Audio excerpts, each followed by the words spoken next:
Welcome to the Updating BIZUIT Designer class. Once BIZUIT Designer is installed, what we will do is to update it to the latest available version. For that we will go to Downloads,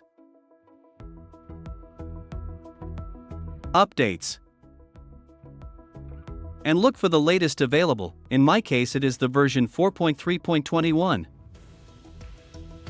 We will extract the contents from the zip file.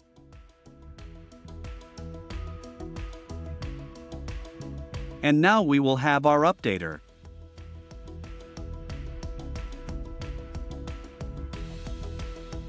Here what we must do is select only the designer update, since in this environment we only have the designer installed and not the rest of the components of BIZUIT. It will propose us by default the route in which we have installed BIZUIT Designer. In this case tells us that it is the initial version 4.3.0 and we will be taking it to version 4.3.21. Clicking on Details we can see the changelog of each of the versions that have been released.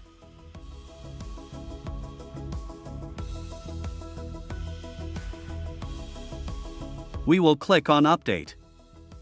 And if everything worked correctly it will tell us that the update has been applied and that we can close the application.